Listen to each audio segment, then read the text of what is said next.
Zdar borci, takže naším obľúbeným subjektom je Chris Bumstead. Je to jeden z mojich najobľúbenejších fitness športovcov a je neskutočné, ako ten chlapec valí.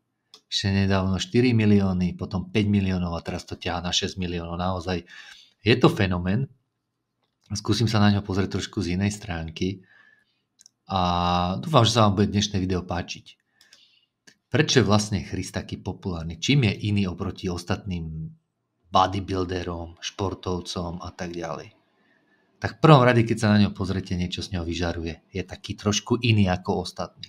Iný vzhľad, inak pozuje ten jeho knírek a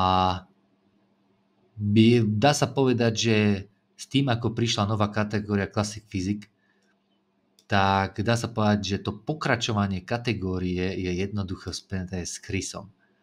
Chalani mladí chcú vyzerať ako Chris, chcú mať takú postavu, chcú sa obliekať ako Chris, chcú žiť život ako Chris, chcú mať auta ako Chris, chcú mať oblečenie ako Chris. Jednoducho Bumstead je trend.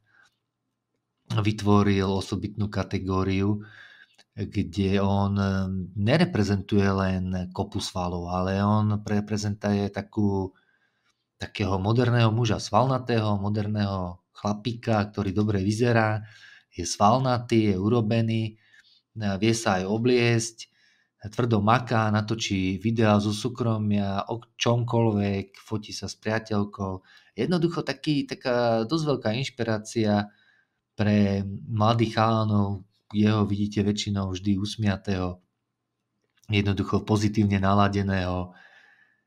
A ja keď som sa s ním stretol, na mňa urobil dobrý dojem, bol milý, ochotný, keď som sa s ním rozprával, taký otvorený. Ja si myslím, že Chris je, a to je dôvod, prečo on je taký populárny. Jednoducho je nedobrý len na pódiu, ale rozhoduje vždy život mimo pódia a tam on ukazuje, že tí ostatní chlapci na ňo jednoducho nemajú, čo sa týka súťažiacich. Takže veľmi dobrý štart do kariéry a dá sa povedať, že on už ide za svojím 4. titulom, ide za biznis kariérou, investoval do značky Raw, kde sa stal spolumajiteľom, je vyhľadávanou tvárou. Málo kedy sa stane, aby niektorý z týchto fitness športovcov dokázal, aby na ňo stáli kolóny ľudí aj mimo nejakých veľkých exp. Jednoducho, keď sa on niekde ukáže, tak ľudia ho majú radi, chcú sa s ním odfotiť, chcú ho vidieť, chcú sa s ním porozprávať a naozaj veľká inšpirácia. Na tejto fotke môžete vidieť, aký progres dosiahol za posledné roky, takže naozaj obdivuhodné.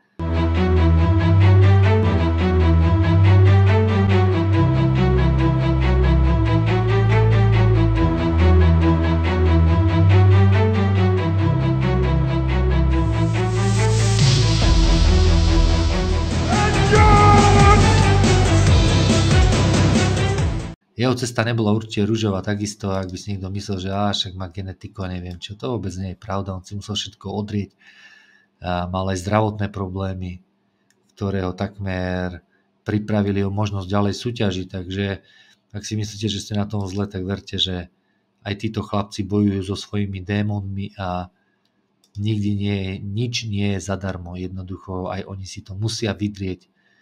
Tvrdá strava, dieta, tréning, pravidelnosť, odhodlanie, dlhé roky, kým sa dostanú na takúto úroveň, to nie je samozrejmosť po 2-3 rokoch cvičenia, takže budeme ho ďalej sledovať. Páči sa mi, kam smeruje Chris Bumstead. Tu ho môžete vidieť trošku vychudnutého, on sám hovorí, mal nejaké zdravotné problémy a dosť veľa schudol. Uvidíme, či sa to nejak odzrkadlí na jeho forme. Osobne si myslím, že ani moc nie a budeme ho vidieť opäť v parádnej forme na Mr. Olympia. Či vyhrá, ja si myslím, že ešte jeden titul získa a potom uvidíme, či bude schopný konkurovať tým mladým chlapcom, ktorí tam teraz nastupujú.